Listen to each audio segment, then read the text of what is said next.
Hola, bienvenidos al nuevo episodio de Nexo Semanal, el espacio donde resumimos lo más relevante que Nexos ha publicado esta semana. Así es, yo soy Daniela. Y yo soy Michelle. Estén atentos que tras los contenidos top de esta semana estaremos teniendo una entrevista en exclusiva.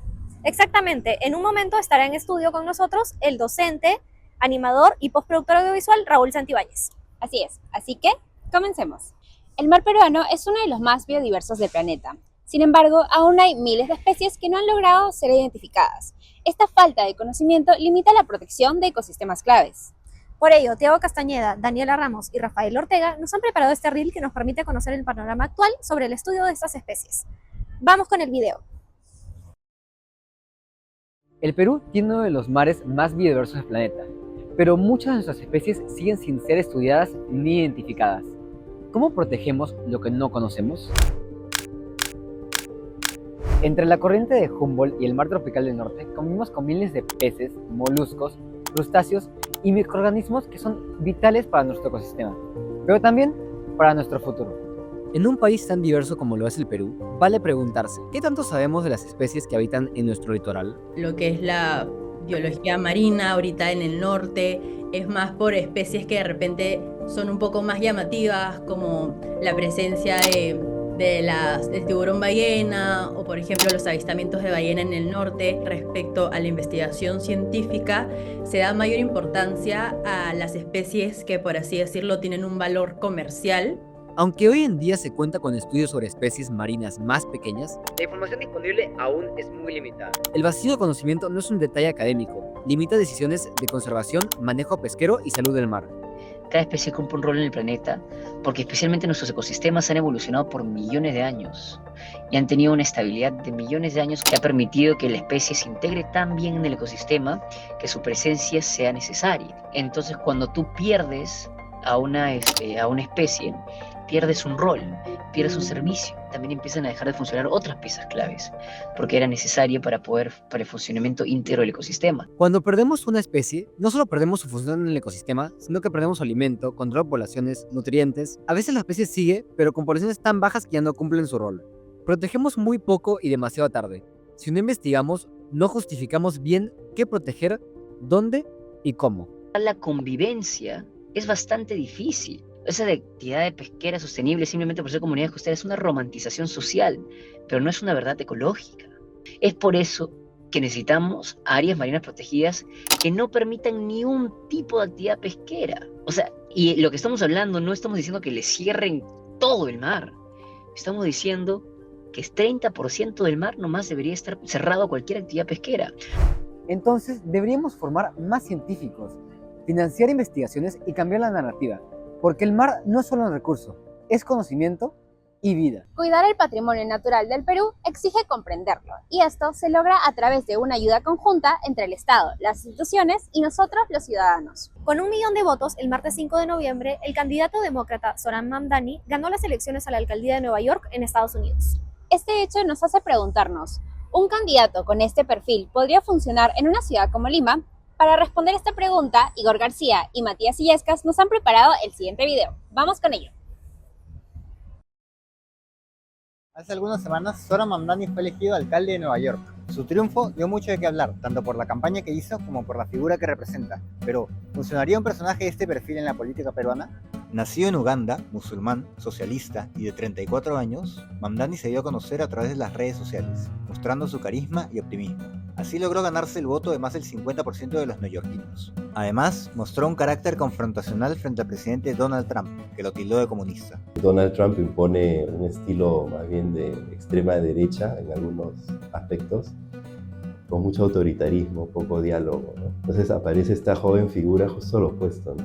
Que ofrece el diálogo, ofrece tender puentes, apoyar a los más débiles, que son los que están sufriendo las consecuencias de la redada de inmigración, de los altos costos de vida. Entonces calza perfecto.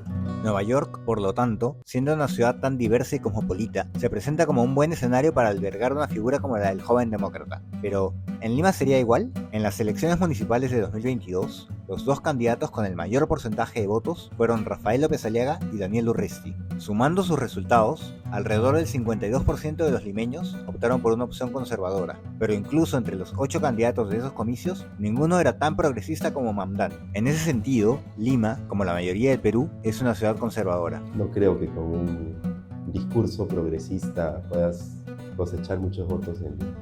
Actualmente la gente tiene otras prioridades, pero la figura del joven disruptivo, digital, que rompe con las convenciones. Aunque el escenario limeño parece poco favorable para un discurso tan marcadamente de izquierda, ¿la figura en sí podría encontrar un espacio en el electorado? En primer lugar, ser progresista sin sonar radical para ciertos sectores que son más moderados.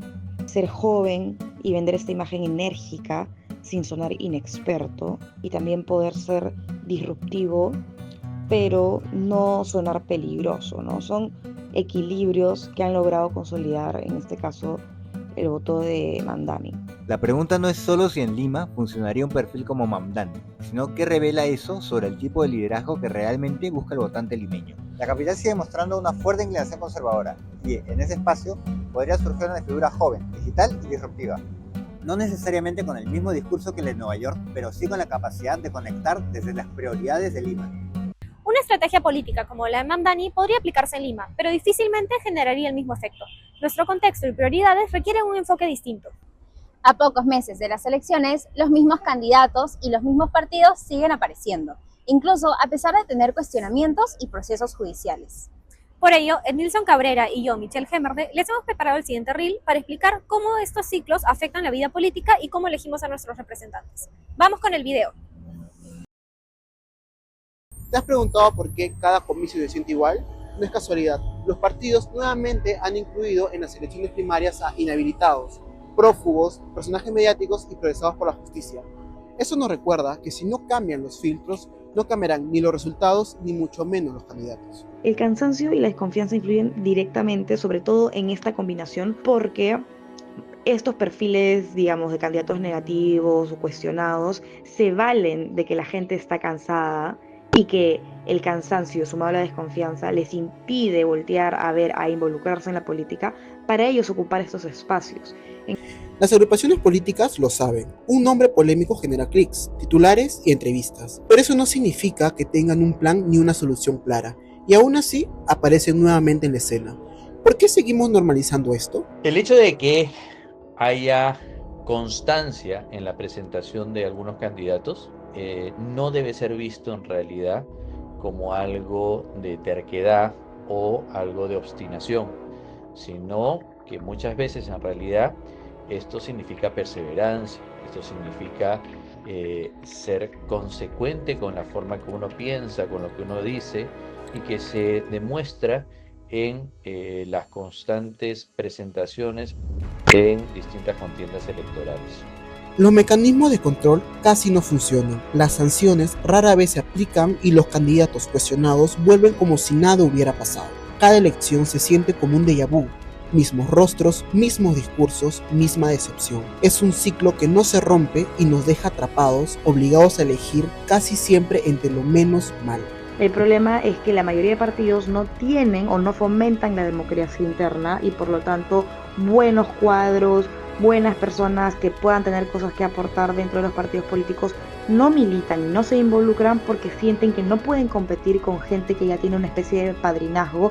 Si tú ya sabes por qué vas a votar, identifica los patrones que se repiten, detecta las opciones que podrían marcar la diferencia y cuestiona. No es solo votar por un nombre, sino tomar decisiones informadas. Cada comicio electoral es importante para cambiar el rumbo de nuestro país. Mirar más allá de los titulares o los nombres conocidos es clave para poder tomar decisiones conscientes que nos impulsen a un cambio real. Este año Toy Story cumple 30 años. Desde su estreno no se trata únicamente de una historia sobre juguetes. Ha acompañado a diversas generaciones y hoy continúa enseñando valores muy importantes como la amistad, la lealtad y la importancia de aceptar los cambios. Es por ello que Sebastián Muñiz y yo, Daniela Ramos, hemos preparado el siguiente video donde analizamos cómo ha impactado esta película en quienes crecieron con ella y por qué sus mensajes siguen siendo relevantes incluso para nuevas audiencias. Así que, vamos con el video.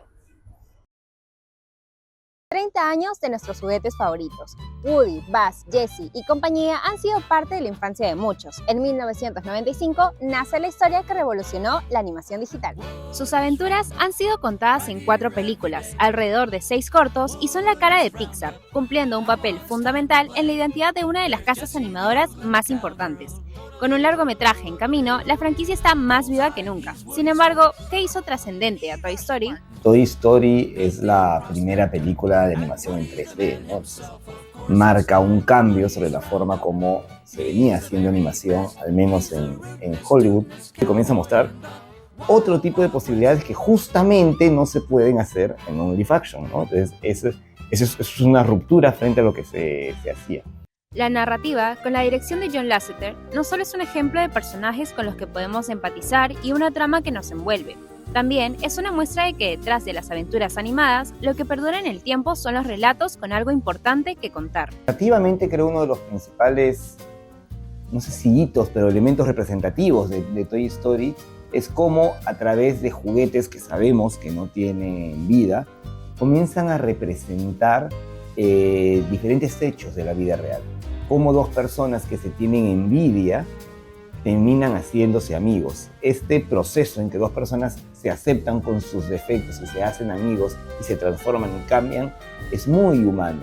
Además de la historia, Toy Story también destaca por la revolución que significó para la animación. En una época donde el CGI era escaso y Disney apostaba por grandes largometrajes, el uso de animación por computadora fue una innovación que cambiaría la técnica y los paradigmas de la misma. El hecho de que se haya construido a través de gráficos digitales con respecto a lo que se había hecho con una animación tradicional previa o animación 2D fue un cambio significativo. Desde entonces el 3D ha sido la norma, la tendencia, para bien o para mal, y todo el 90% del cambio de la industria artística de la animación ha estado centrada en el 3D.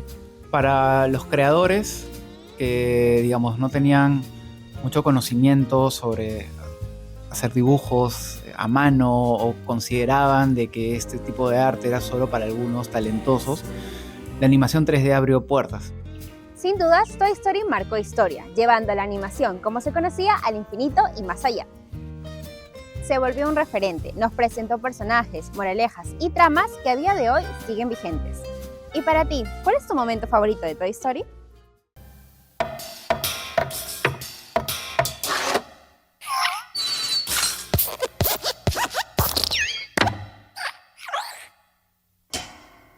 Aunque han pasado 3 décadas, Toy Story sigue emocionando a grandes y chicos. Nos enseña a valorar la amistad, a vencer nuestros miedos y a soltar cuando es momento de crecer. Bueno, sean bienvenidos al set de Nexo Semanal. En esta oportunidad vamos a hablar de algo que fue un hito para la historia de la animación. Hace 30 años se estrenaba Toy Story, justamente por estas fechas. Y por eso hemos traído al profesor Raúl Santibáñez, Rulo para los amigos, para conversar alrededor del tema. Rulo, ¿qué tal? Hola Sebastián, ¿cómo estás? Bueno, Toy Story. Quisiera preguntarte, ¿qué ha hecho trascendental a Toy Story? Ya, te lo puedo responder desde 2 perspectivas. Una es mi yo niño, porque cuando estrenó tenía 10 años. Y la otra ya es ahora en retrospectiva, ya como docente y demás, ¿no? Entonces, como niño primero, a mí me pareció súper interesante porque era la primera película en 3D, completamente en 3D. No había ninguna película así, era distinta y fue interesante. Aparte que obviamente los personajes eran súper entretenidos, la historia era súper cautivadora. Y creo que todos los niños, no sé si todos, pero bueno, gran mayoría siempre humanizamos nuestros juguetes, ¿no? Entonces conectó mucho conmigo en ese momento. Y ahora ya de adulto y ya habiendo estudiado comunicaciones, habiendo estudiado el cine, fue una proeza técnica alucinante. Y las historias de cómo hicieron la película, lo que implicó y el desarrollo que generó en la industria de animación 3D fue impresionante, ¿no? Y muchas cosas que ellos han hecho las usamos ahora en los programas como todo el día y salió de ahí. Entonces sí. Son esas 2 como grandes vertientes, ¿no? Ya, y ahora que has mencionado un poco esta idea de que, claro, revolucionó la animación, generó estas grandes vertientes, tú en tu experiencia como animador, justamente, ¿qué es eso que Toy Story nos trajo? O sea, ¿qué es lo que a nivel quizás técnico fue lo que causó esta gran revolución?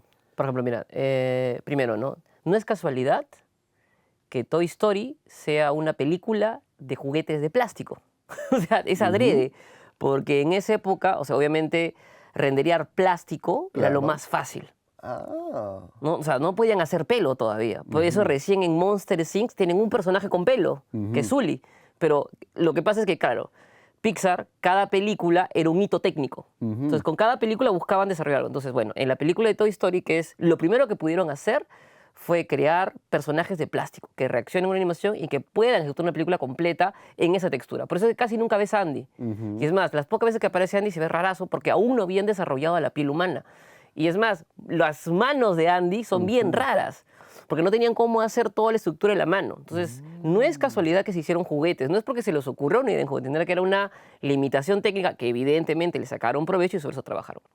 Particularmente en Toy Story, la primera, ellos crearon el primer motor de render para renderear en secuencia, que es el Renderman, que hasta ahora se usa y es un estándar en la animación. Siempre es el paso final del render, se hace en Renderman, que computa todas las variables que le pone el equipo técnico, es decir, la luz, los materiales. Renderman lo combina y genera la imagen.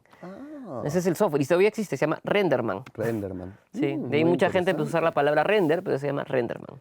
Claro, claro. Y entonces ahora que has comentado un poco también esta idea de que fueron justamente los juguetes escogidos, quizás, ¿cómo notaste que fue evolucionando con el pasar de los años? Bacán. O sea, por ejemplo, mira, si tú pones un paralelo en competencias, ¿no? Tenemos, está Toy Story, que es de Pixar Disney, y de Fox estaba La Era de Hielo. Entonces, en La Era de Hielo, claro, ellos quisieron mandarse a hacer animales y fue recontra complicado. Si ves al primer Diego, su pelo es una masa. Son como cubos que se mueven. Claro, no o sea, les daba, ¿no? Es como que es medio extraño, pero al mismo tiempo tiene la forma de animal. Claro, tiene la forma animal, pero no tiene la textura de pelo real, ¿no? Entonces, no les estaba yendo tan bien. Entonces, por eso es que hacen Toy Story 1 y desarrollan todo este tipo de, digamos, de personajes de plástico con un cuerpo no tan humanoide, sin músculos, ojo, son partes duras.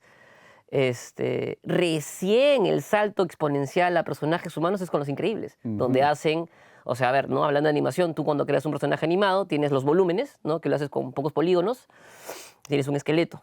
¿Okay? Entonces en Toy Story como eran volúmenes duros, porque eran de plástico, era fácil. Claro. Pero para Increíbles añaden la variable de músculos. Claro. Para que se puedan, entonces ya no solamente es el volumen, sino es el volumen, el músculo que lo reacciona y el esqueleto. Entonces, en fin, cada película fue agregando algo. Entonces Toy Story fue la primera que usó Renderman y fue la primera que lograron hacer, digamos, personajes plásticos con un volumen definido, ¿no? Entonces, eso fue la primera. De ahí no me acuerdo en orden cronológico cuál es la que sigue, creo que tienen Bugs Life, que era parecido porque no eran personajes humanos, sino eran insectos que tienen esqueletos duros, que también va por ese lado, ¿no? Y de ahí viene Monster Inc., donde por primera vez desarrollan pelo. Y claro, hacer Sully fue una proeza, porque era súper difícil ver cómo hacer el pelo, porque, claro, no querían hacer el pelo de Ice Age, que era una masa, sino querían hacer cada pelo independiente y que reaccione un volumen. Fue otro locón. Y de ahí viene Nemo, que en Nemo querían ver cómo funciona la luz a través del agua. Claro. Y cómo refracta. Entonces, así cada película, pum, pum, pum, fue añadiendo cosas, ¿no? Entonces, podría ser que hubo como una suerte de experimentación a través del juego. Ellos tratan de hacer cada historia, tratan de ponerle un avance tecnológico. Claro. Esa es su meta, ¿no? Y ahorita ya, años después, 30 años de haber hecho Toy Story, lo que estaba leyendo es que ellos ahora tienen la meta de hacer película y media al año. Ya. ¿Ok? Y cada película que creen, por lo menos tendrá una secuela. Toy Story es la única que no rompe, o sea, que la que cambia la variable que tienen 5 pelas, porque bueno, es su flagship, su película más importante, pero, por ejemplo, todas tienen que tener 2. Nemo 1, Nemo 2, Increíbles 1, Increíbles 2. No sé si llegan a tercera, pero sí tienen que sacar segunda. ¿Por qué? Porque obviamente, como invierten tanto tiempo en crear la propiedad intelectual, es decir, los personajes, las historias, invierten en esta proeza técnica, no les conviene que solo saquen una película. Claro. Entonces hacen película y media al año. Crean una y avanzan mitad. Entonces, más o menos ese es el ratio. Película y media al año. Entonces, es bastante para hacer una película animada. Mira nomás cuánto están demorando. Obviamente es mucho más compleja. ¿Cuánto están demorando para hacer Spider-Man Into the Spider-Verse? Bueno, están tirando como 4 años. Ahí creo que también otro factor de que Spider-Man llega a combinar no solo el estilo de animación quizás basado como que en Toy Story, sino que también juega como que por cada variante universal uno diferente en esta técnica que pues, claro, mezcla el 2D, mete Sí, el sí, 3D, claro. mete pues un poco de rotoscopía, entonces... Es mucho más compleja, Ujú. pero igual es una proeza que Ajá. Pixar te pueda sacar una película y media al año, es una más fábrica, o sea, tienen demasiado know-how, ¿no? Sí. Ujú. Y quizás también hablando de Pixar y volviendo a esta idea de las enseñas de Toy Story, o sea, yo recuerdo que por ejemplo existe un ejercicio de animación del Squash and Stretch Sí, con la claro. famosa pelotita pues Sí, claro. de que brinca por ahí. Entonces lo que quería preguntarte es justamente, ¿y de Toy Story qué cosas se pueden rescatar a nivel enseñanza Como de animación, de animación? sí, a ver, o sea, digamos que Pixar se enfocó mucho en que las cosas se vean reales. Ajá. Porque hasta antes existían 3Ds, pero no es que lograban realismo, se sentía que era como un mundo aparte. Entonces Pixar lo que ha querido hacer en general es generar personajes cartoon, o sea, es decir, con volúmenes no Ujú. humanoides, sino un poco más desproporcionados. Claro, como que... Claro, como más cabezones, en fin, con Ujú. otro volumen, pero que la textura se sienta real. Entonces han tenido mucho énfasis en las texturas y en los materiales, bueno, que ahora en el 3D se conocen como shaders, ¿ok? Ajá. Entonces han enfatizado mucho el trabajo en eso. O sea, tienen mucho trabajo en lo que son los shaders. Y es más, el desarrollo, perdón, que ellos han hecho en shaders, ahora se han incluido en software. O sea, por ejemplo, y obviamente el shader, es decir, el material que crean, depende del motor de render. Y los motores de render son de varios tipos, pero en sencillo tienes los motores de render básicos, que ¿cómo funciona un motor de render? Proyecta una luz sobre un material y ahí muere, Ujú. ¿ok? Toy Story desarrolló, bueno, la gente de Pixar desarrolló los renders Ray Trace, ¿ok? ¿Qué significa Ray Trace? Que la luz incide en un cuerpo, rebota y el rebote genera reflejos. Ese cálculo lo creó, o sea, lo puso en práctica Pixar y a raíz de eso ahora lo tenemos nosotros. O sea, ellos fueron los que lo crearon, Ajá. ¿no? Porque ellos tienen su propio software. O sea, Pixar no trabaja en Maya, Pixar no trabaja en Blender. Pixar tiene su propio software, Ajá. que obviamente cada película le van metiendo add-ons según lo que desean. Entonces, el desarrollo principal que nos ha servido a toda la comunidad es el Ray Trace y los shaders, que esa es la base fundamental, ¿no?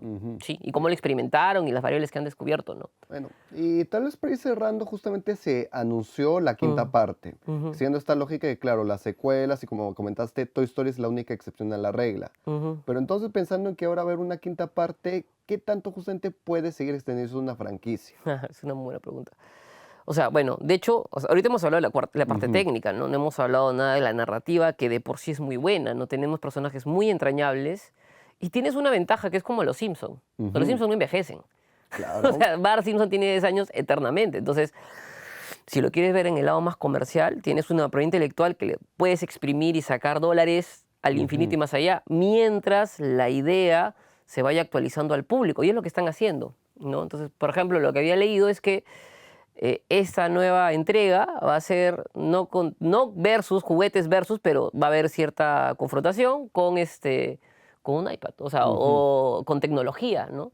Porque los niños ya dicen, no estoy tan cerca de niños ahorita como para darte algún dato exacto, pero cada vez los niños casi no tienen juguetes. Tienen tabletas, celulares, entonces como que... Y el juguete medio que está relegado. Entonces, y eso es bacán porque la temática de Toy Story siempre ha sido el temor al olvido, ¿no? Cómo reinventarte el fear of missing out, ¿no? El FOMO, Claro. ¿no? O sea, Toy Story es FOMO a la potencia, ¿no? De que ya no te quieran, de que ya no estés presente, de que no hablen de ti, de que no jueguen contigo, ¿no? Entonces ahora están aplicando ese concepto, como ha entrado la nueva tecnología, nuevos juguetes ya...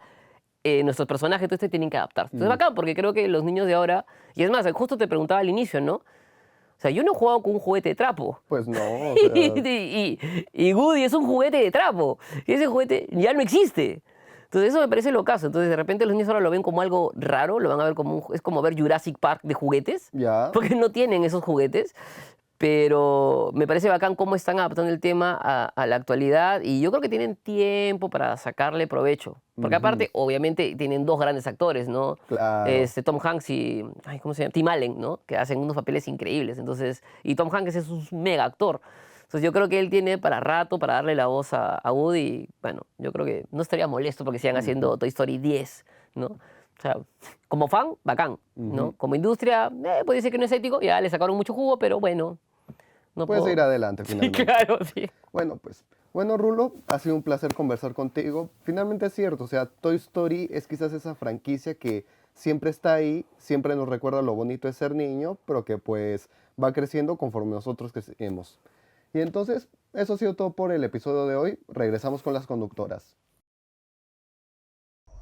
Y así es como hemos llegado al final de Nexo Semanal. Esperamos que les haya gustado este repaso por lo más relevante de esta semana. Recuerden que pueden encontrar este contenido y muchos más en la web y en las redes de Nexos, que se las estaremos dejando por aquí abajo. Así que nos vemos la próxima semana en un nuevo episodio. ¡Chao!